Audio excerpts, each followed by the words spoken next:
So today we'll study epidemiological triad and iceberg of disease. Okay. Now one thing I want to mention, this topic is amongst the first few topics which is very important and the basic of PSM. And in every other paper you get a short note on iceberg of the disease. It is mandatory, sort of mandatory. Okay, you get iceberg of disease, you get epidemiological triad. So one confusion, one is keep quiet, no noise, please. This is a very short class. I want you guys to please keep quiet. Epidemiological triad and triage, okay, both are different. अगर एक question आता है tries पे, अभी exam जो हुआ था recently, we are checking copies, तो उस पे था ट्राइज पे क्वेश्चन एंड बच्चों ने क्या लिखा था, एपिडेमियोलॉजिकल ट्राइड. ठीक है, अगर एपिडेमियोलॉजिकल ट्राइड आता है क्वेश्चन तो वो पूरा आता है, शॉर्ट नोट आता है. आई एम नॉट सेइंग कि फुल क्वेश्चन आएगा, बट शॉर्ट नोट आता है एपिडेमियोलॉजिकल ट्राइड पे. वो इसी टॉपिक से आता है, एपिडेमियोलॉजिकल ट्राइड इसी नाम से आता है, पूरा नाम आता है. एक क्वेश्चन आता है आइसबर्ग फिनोमेना. ओके, दोनों में आपको एक तो डायग्राम बनाना है छोटा छोटा सा जो इसमें दे रखा है और उनके बारे में लिखना है. तो दोनों टॉपिक्स, दोनों क्वेश्चन बहुत इंपॉर्टेंट है. 99% हर पेपर में आते हैं, बहुत इजी है. ठीक है, बहुत इजी क्वेश्चंस है. तो let us start. First is the concept of causation and different theories of disease causation. तो इसमें तीन चीजें बताइए, epidemiological tried, triangle of epidemiology, and one is web of causation. Okay, then we'll study about the natural history of the disease, agent, host, environment factors, risk factors, risk groups. We'll see spectrum of disease, no talking please, and last is iceberg of the disease. So first, see, initially when the study about the diseases began, so it was theory of spontaneous generation. Okay, that is origination of living organism from lifeless matter, like flea from dust. It was like कि जो non organism या कोई lifeless matter है उनसे ही disease हो रहे हैं. Maggots from dead flesh, ऐसा theory दी गई थी. Yes, you blue and white shirt, I'll ask you to keep, please be silent, okay, or I'll ask you guys to go out of the class. This is a very small class. I can understand it 3 o'clock and back to back you are having classes, but अगर हम भी बोल रहे हैं तो please थोड़ा respect हमारा भी रखो आप लोग. Okay, next is germ theory of disease. See, germ theory of disease was given by Pasteur and Robert Koch. इसने क्या बताया, that all the diseases were presumed to be caused by germs and germs alone. ठीक है, तो इसने बोला कि बस एक डिजीज एजेंट होता है, मैन होता है और डिजीज हो जाता है. तो अब मुझे बताओ कि ऐसे बहुत सारे जने हैं जिनको, मतलब अगर हम कोविड की बात करते हैं तो बहुत सारे जने हैं जिनको नहीं हुआ. ठीक है, बहुत सारे जने हैं जिनको कोविड हो गया. तो कोविड हो गया, बट हम कहते हैं ना ये कैरियर थे. तो कैरियर क्या हुए, that means that agent was present in him or her, right, but उसको डिजीज नहीं हुआ. तो according to this germ theory तो उसको डिजीज हो जाना चाहिए था ना, हो जाना चाहिए था. जब डिजीज एजेंट प्रेजेंट है, मैन प्रेजेंट है, तो डिजीज भी हो जाना चाहिए था. ऐसे अगर हम देखेंगे तो ट्यूबरक्लोसिस में बहुत सारे जने हैं जिनमें लेटेंट टीबी प्रेजेंट होता है बट डिजीज नहीं होता. ठीक है, for years and years they are the carriers or they have latent TB. For example, in doctors, it is very common to have latent TB. ठीक है, कहीं ना कहीं आप इन्फेक्ट हो जाते हैं, बट ऐसा तो नहीं है कि हर उस ह्यूमन बीइंग को जिसको इस बेसिलाई ने इन्फेक्ट किया उसको ट्यूबरक्लोसिस हो गया. Is it necessary? No, right. Are you getting my point? See, carriers are also there. ऐसा नहीं है कि सिर्फ डिजीज एजेंट प्रेजेंट हुआ कि किसी को कोविड-19 ने हिट किया और उसको हो गया, ऐसा तो नहीं था. कई तो कैरियर्स ही थे ओनली. तो इसलिए ये germ theory of disease fail हो गई. ओके, इसकी लिमिटेशन क्या है, it is unable to explain कि why only some people suffer from the disease after the exposure. ऐसा क्यों होता है कि कुछ ही लोग एक्सपोज होके डिजीज कॉज उनको होता है, सबको नहीं होता, इसलिए ये फेल हो गई जर्म थ्योरी ऑफ डिजीज। तो आया थ्योरी ऑफ डिजीज कॉजेशन, ठीक है। जर्म थ्योरी ऑफ डिजीज तुम्हारे एग्जाम्स में नहीं आती है, तुम्हारे एग्जाम में आता है एपिडेमियोलॉजिकल ट्रायड। उसमें तुम्हें ये ट्राइंगल बनाना है, बहुत इजी होता है, ये भी तुम नहीं बना पाते लास्ट में, ठीक है। इसमें एक तरफ आएगा एजेंट, एक तरफ आएगा होस्ट और एक तरफ आएगा एनवायरनमेंट। और फिर अगर ये तीनों फेवरेबल हैं, अगर एजेंट है, होस्ट है, एनवायरनमेंट भी फेवरेबल है, तो क्या कॉज हो जाएगा, क्या कॉज हो जाएगा? यस, दिस रो। क्या होगा अगर एजेंट होस्ट एनवायरनमेंट तीनों प्रेजेंट है तो? डिजीज। ओके। अगर yes, तीनों फेवरेबल है, एजेंट भी प्रेजेंट है, होस्ट भी प्रेजेंट है, और एनवायरमेंटल कंडीशंस भी ऐसी हैं कि एजेंट सरवाइव कर पा रहा है, होस्ट इम्यूनो कॉम्प्रोमाइज्ड है, और may be any other reason, तो अगर ये तीनों फेवरेबल है तभी क्या हो जाएगा, डिजीज हो जाएगा। अगर हम इसमें से एक भी चीज को कट कर दे, ठीक है, इसको कहीं भी हम एक बैरियर लगा दे, suppose agent is present, host is also present, but the environmental conditions are not favourable for host और फॉर एजेंट, तो क्या डिजीज होगा, क्या डिजीज होगा? नहीं होगा। Epidemiological triad from your point of view, आप एक ट्राइंगल बनाओगे, एक एजेंट, होस्ट, एनवायरनमेंट, यही तीनों लिखना है, बीच में डिजीज लिख देना, ठीक है। इतना भी अगर तुम एग्जाम्स में लिख देते तो यू गेट फ्यू मार्क्स, ठीक है, बट आप ये भी नहीं लिखते एंड में, ठीक है। As per the theory there is a state of balance और equilibrium between various agents, host or environmental factors. When this balance is disturbed due to changes in any of these factors, then disease occurs. This theory explains why some persons, even though harbor the pathogen, but they do not suffer from the disease. क्यों? क्योंकि might be वो इतना immuno compromise नहीं हो, उसकी immunity अच्छी हो, और कुछ भी हो सकता है, उसके एनवायरमेंटल कंडीशंस ऐसी ना हो कि उसके अंदर डिजीज हो रहा है, तो इसलिए उसको डिजीज नहीं होता। अब नेक्स्ट क्या आता है, ट्राइंगल ऑफ एपिडेमियोलॉजी। तो इसमें क्या एक फैक्टर है जो अलग है एपिडेमियोलॉजिकल ट्रायड से, टाइम, ठीक है। तो ट्राइंगल ऑफ एपिडेमियोलॉजी में एक फैक्टर और आता है, that is time. Yes, last row, you both can get out of the class. Stand up. Is he sleeping or what? Are you sleeping? Now what is agent? Agent is the cause of the disease, okay, that what caused the disease. And host is an organism, usually a human or animal, that harbors the disease, ठीक है। environment, जिस condition में, or the surroundings and conditions which are external to the human or animal which allow the disease transmission. Now what is time? Time is incubation period, life expectancy of host, duration of the course of illness. Okay, so we can say time क्या बताता है, time बताता है कि acute है कि chronic है। Do you know the difference between acute and chronic? Chronic is and acute is, okay. And do you know what is incubation period? What is incubation period? Very good. Infection होने से symptom आने तक जो होता है उसको कहते हैं हम इंक्यूबेशन पीरियड, ठीक है, that is incubation period.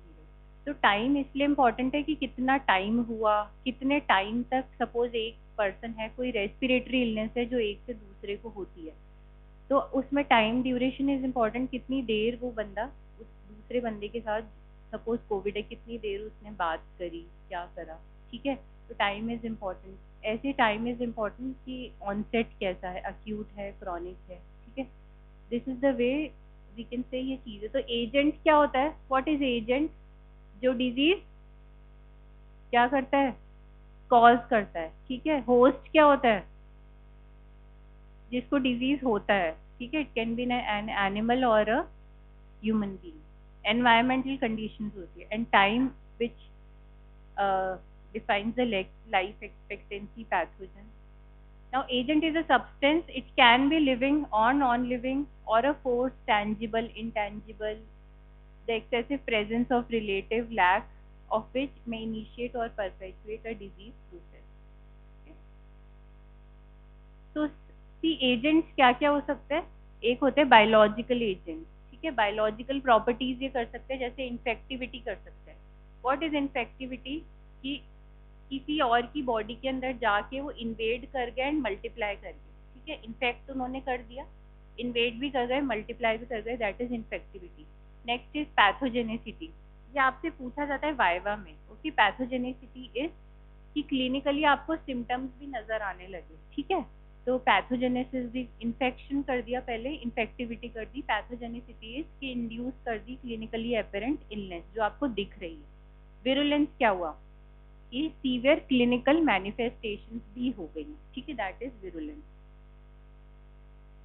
Nutrient agents क्या हो सकते हैं, कौन कौन से न्यूट्रिटिव एजेंट्स है जो डिजीज कॉज कर सकते हैं, कोई भी जो आपके दिमाग में आ रहा हो, कोई भी डेफिशिएंसी हो सकती है, ठीक है, विटामिन ए की, विटामिन डी की, विटामिन B12 की, ठीक है, कोई भी न्यूट्रिटिव एजेंट हो सकता है, उसकी एक्सेस या डेफिशिएंसी कोई डिजीज कॉज कर सकती है। फिजिकल एजेंट्स हो सकते हैं like heat, cold, humidity, irradiation, electricity, कोई भी। केमिकल एजेंट्स एंडोजिनस भी हो सकते हैं, एक्सोजिनस भी हो सकते हैं। एंडोजिनस में यूरिया, सीरम बिलीरुबिन, एक्सोजिनस में allergens, metals, fumes. Mechanical agents हो सकते हैं लाइक क्रॉनिक फ्रिक्शन और कोई भी mechanical forces like crushing, anything, tearing, sprain.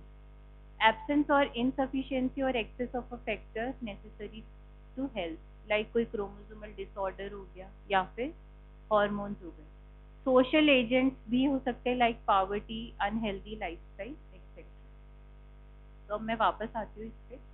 आपका जैसे आपका क्वेश्चन आया एपिडेमियोलॉजिकल ट्राइड पे, आपने बनाना है ट्राइंगल, ठीक है, you have to write agent, host, environment, ठीक है, फिर आपको बताना है एजेंट क्या क्या होते हैं। तो फर्स्ट हम कौन से एजेंट होते हैं, बायोलॉजिकल एजेंट, ठीक है, you don't have to write, this is just for explaining you guys what is infectivity, what is pathogenicity and virulence. Next आप लिखोगे nutritive agent, okay, then you will write physical agent, chemical agent, mechanical agent, okay, this, all of this is given in park, ठीक है, मैं park से ही पढ़ाती हूँ and आप लोगों को भी पार्क ही पढ़नी है, ओके, आप यहाँ से जाके पढ़ोगे तो याद रहेगा। देन सोशल एजेंट, तो आपका एजेंट पार्ट खत्म हो जाता है।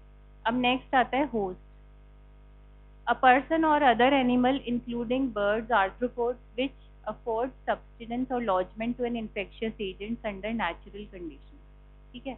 अब होस्ट में क्या फैक्टर्स हो सकते हैं, होस्ट में अगर अपन सोचे demographic, age, sex, ethnicity, biological like genetic factors, blood group. मैं ये सब पूछूंगी बाद में एंड ऑफ क्लास में, ठीक है, सारे पॉइंट्स एक एक को खड़ा करके, जो नहीं बताएगा उसको एब्सेंट मार्क कर दूंगी। Social and economic factors like education, marital status and housing, lifestyle factors, okay। तो अब हम आते हैं होस्ट फैक्टर्स, बहुत इजी थे, क्या थे, डेमोग्राफिक हो गया, बायोलॉजिकल हो गया, सोशल हो गया, इकोनॉमिक हो गया एंड लाइफस्टाइल फैक्टर्स हो गए, ठीक है। Are you able to relate the point and differentiate it. First of all you have to write agent, उसमें फिजिकल, केमिकल, मैकेनिकल, सोशल सारे आएंगे। सेकंड में आपका होस्ट आ जाता है, demographic, biological, social, economic, lifestyle factor.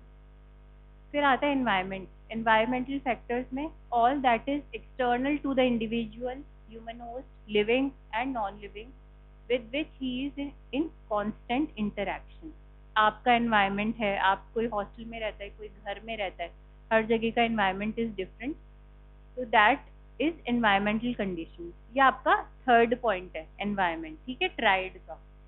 तो उसमें होता है एक तो एनवायरमेंटल फैक्टर्स, क्या क्या होंगे, फिजिकल एनवायरनमेंट हो गया like air, water, noise, radiation, ठीक है। बायोलॉजिकल एनवायरनमेंट में कोई माइक्रोब्स हुए, वायरसेस हुए, एजेंट्स, इंसेक्ट्स, रोडेंट्स, ये सब बायोलॉजिकल एनवायरनमेंट में। And psycho social environment, psycho social environment में सी लाइक कल्चरल वैल्यूज हुए, रिलीजन हुए, सबका डिफरेंट है, सबकी कल्चरल वैल्यूज अलग है, that also affect health, okay.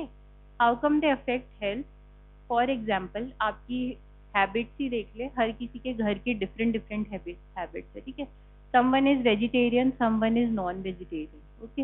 Vitamin B12 deficiency is more common in ये तो बता सकते हो आप लोग, वेजिटेरियन और नॉन वेजिटेरियन? वेजिटेरियन, ठीक है। This is not necessary but most likely they are deficient in vitamin B12. So this is due to their, might be due to their dietary habits, ठीक है, their cultural belief, that is a psychosocial environment. अब देखिए, अब हम देखते हैं कि theory of chain of causation of disease. Okay, this is multifactorial. मैंने 2 ट्राइंगल्स बताए थे तुम्हें, ठीक है। फर्स्ट क्या था, एपिडेमियोलॉजिकल ट्राइड, उसमें क्या क्या आया, एजेंट, होस्ट, एनवायरमेंट। सेकंड क्या था, ट्राइंगल ऑफ एपिडेमियोलॉजी, उसमें एक चीज ऐड की थी हमने, दैट इज टाइम, ठीक है।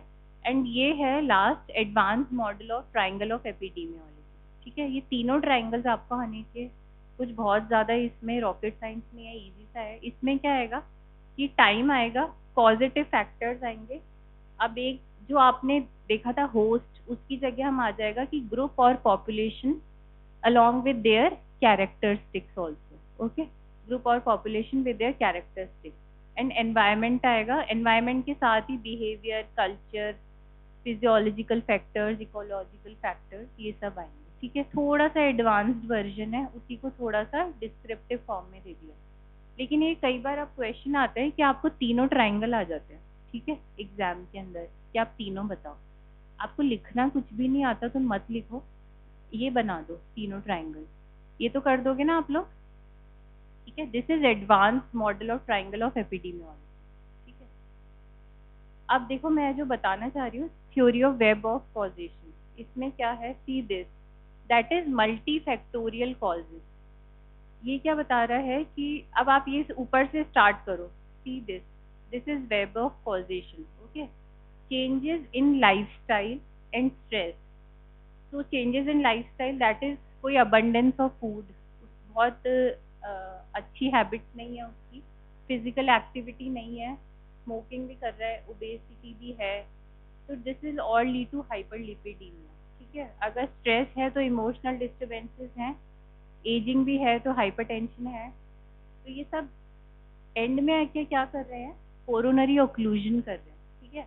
कोरोनरी ओक्लूजन से क्या होगा, मायोकार्डियल इस्कीमिया होगा, मायोकार्डियल इस्कीमिया से मायोकार्डियल इंफाक्शन। तो is there any single cause for myocardial infarction, can you see any single cause? आजकल आपने कितने अभी केसेस देखे होंगे ना यंग डेथ्स के due to myocardial infarction, have you heard और सीन अभी रिसेंट में ही? You have heard na, it was like they were so active, okay, they were young, so what happened? So is there any single cause for it? No, might be they were under stress, might be they were hypertensive, might be they were obese, might be they were smoking, okay, might be they were not having healthy dietary habits. So is there any single cause for any particular disease? Yes or no?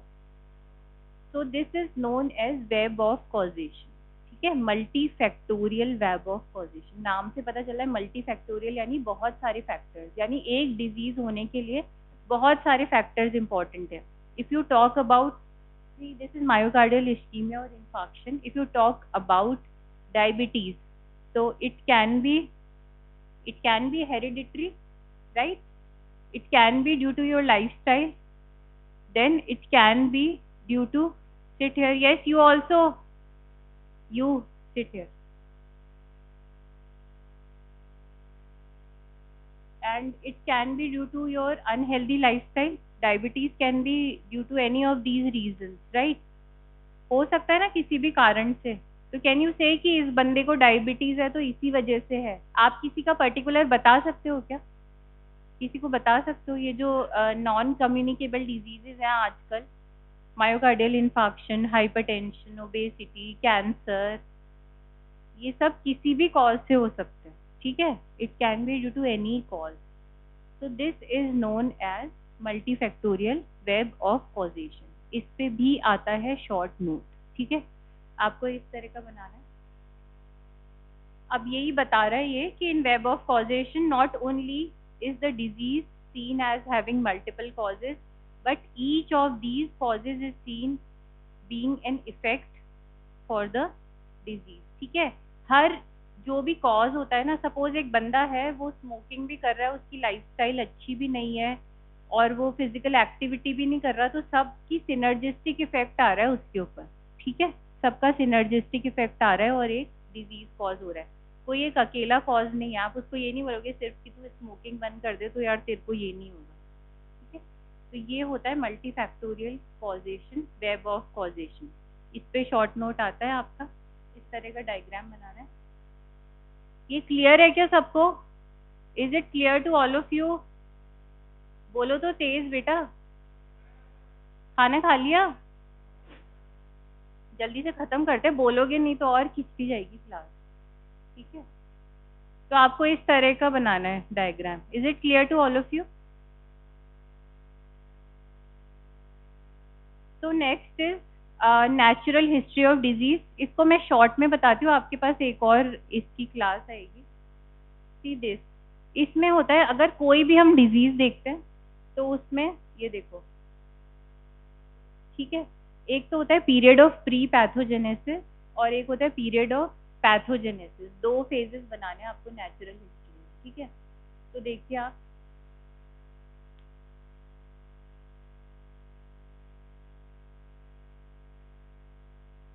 if we'll talk about the pre-pathogenesis phase, this is preliminary to the onset of disease in man. Disease हुआ नहीं, उससे पहले का time है.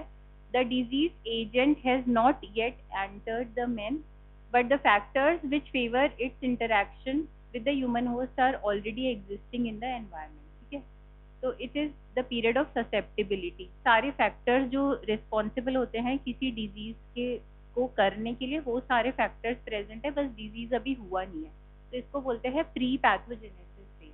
ठीक है, अब next आता है पैथोजेनेसिस फेज. ये क्या होता है? डिजीज एजेंट जो है उसने एंट्री कर दी है in the susceptible human host. इसमें भी 3 स्टेजेस होती हैं. एक तो होती है pre symptomatic stage. Pre symptomatic period से क्या समझ आ रहे हैं? सिम्टम्स आ गए कि नहीं आए? नहीं आए. Pre symptomatic. One is clinical stage of the disease, that is symptoms have appeared, and the last stage is stage of disability और डेथ. सिम्टम्स हो गए, इनफैक्ट अब कॉम्प्लिकेशंस हो गई. ठीक है, pre symptomatic period is a period of subclinical or inapparent pathogenic changes. For infectious disease, this period is usually called the incubation period. For chronic disease, it is known as latency period. Okay? It may be as brief as seconds for hypersensitivity and toxic reaction to as long as decades for chronic disease. आप कोई hypersensitivity reaction जब test करते हो किसी की body पे, suppose किसी को डॉग बाइट हो गया, उसने जाके हॉस्पिटल में जाके वो कह रहा है कि मुझे तो सीरम लगवाना है, तो सीरम के लिए हाइपर सेंसिटिविटी टेस्टिंग करते हैं. ठीक है, इधर आप इंजेक्ट करके, तो अगर उसी वक्त उसको एनाफिलेक्टिक रिएक्शन हो जाते हैं तो दैट इज, वो कौन सा हुआ? प्री सिम्टोमेटिक पीरियड में आ गया. फटाफट उसको रिएक्शन हो गए हैं एंड बहुत छोटा सा टाइम होता है, सेकेंड्स के अंदर हो जाता है. और क्रॉनिक डिजीज जो होता है उसमें बहुत लंबा भी हो सकता है. डिजीज इनअपेरेंट होता है लेकिन पैथोजेनिक चेंजेस स्टार्ट हो जाते हैं. तो इसके लिए हम करते हैं स्क्रीनिंग. पैप स्मीयर करते हैं for cervical cancer and antibodies against HIV in an apparently healthy individual. What is screening? Screening का क्या मतलब होता है? यस यू, क्या होता है स्क्रीनिंग का मतलब? आप, व्हाट इज स्क्रीनिंग? स्क्रीनिंग का क्या मतलब होता है?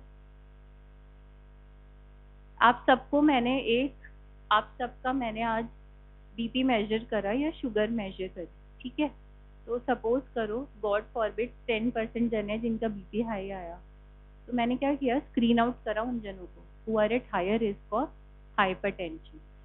You are apparently healthy individual. ठीक है, तुम सब हेल्दी हो अपनी खुद की नज़रों में भी और एक दूसरे की नज़रों में भी, मेरी नज़रों में भी. ठीक है ना, तुम सब हेल्दी हो ना?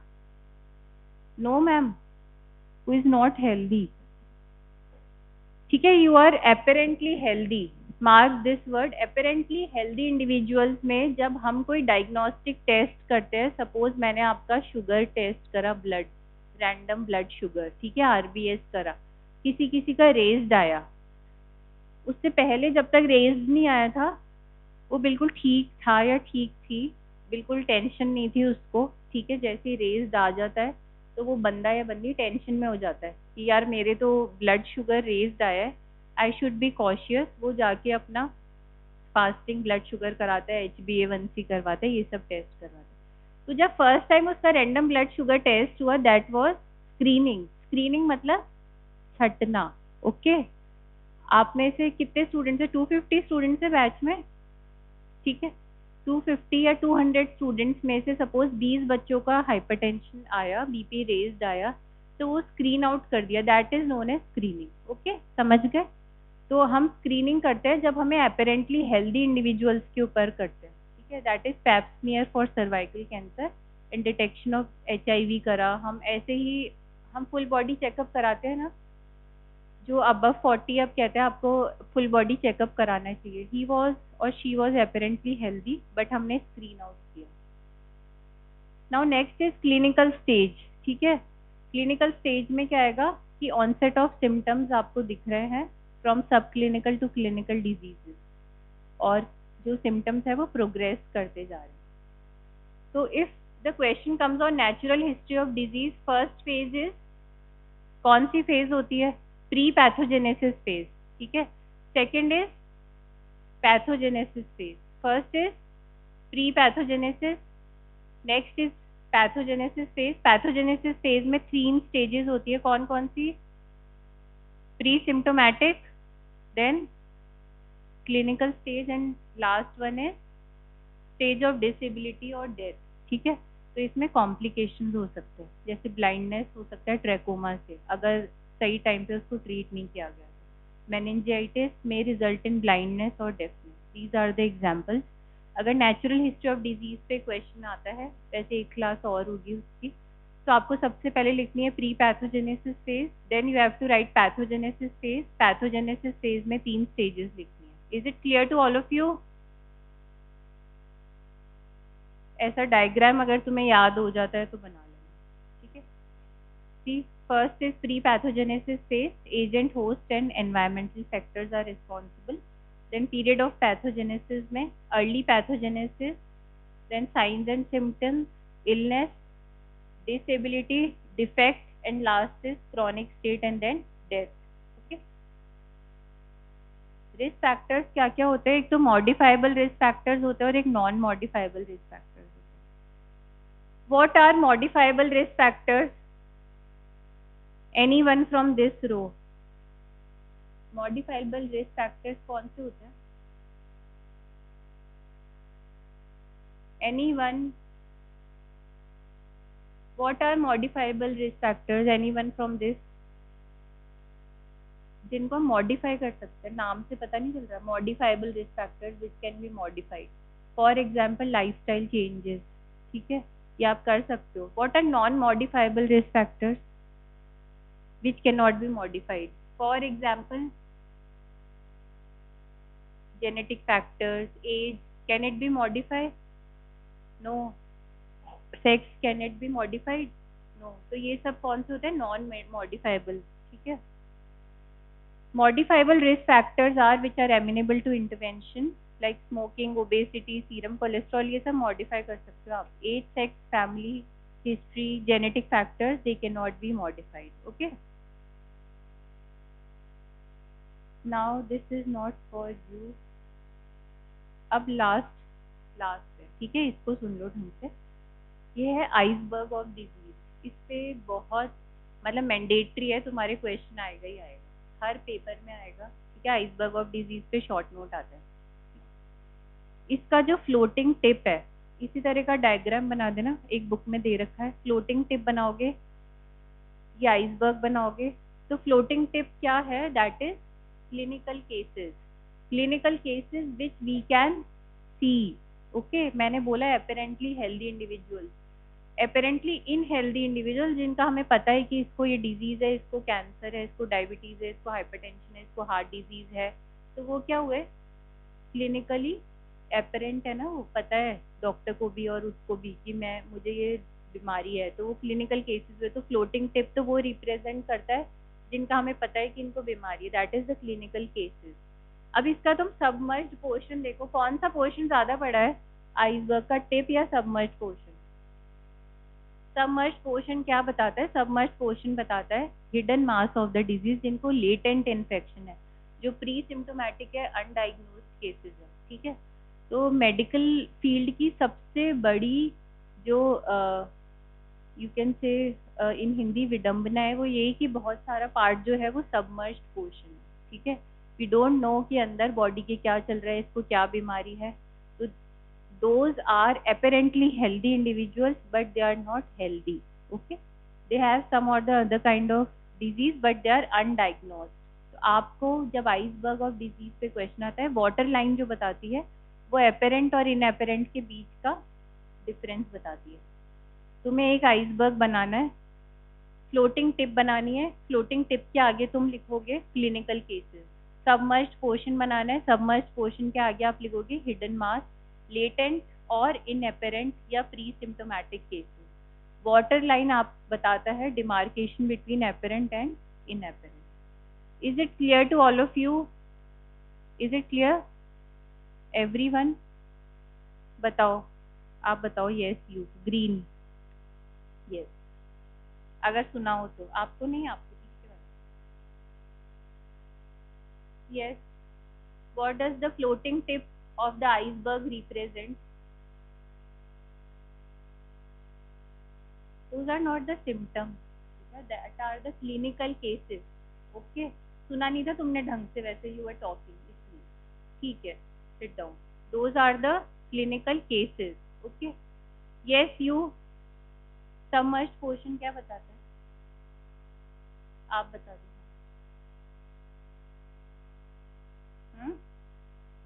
Hidden mass of the disease, or you can say the apparently healthy individuals but undiagnosed, okay, कुछ भी लिख सकते हो आप, hidden mass, apparently healthy, undiagnosed clinical cases। what is the line of demarcation? water line क्या बताती है? anyone? yes you, आप बताओ। sit down।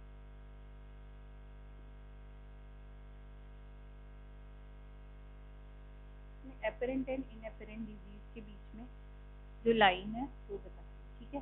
तो दैट मीन्स कि मेजॉरिटी ऑफ जो पार्ट है आइसबर्ग का वो क्या है? सबमर्ज्ड, ठीक है।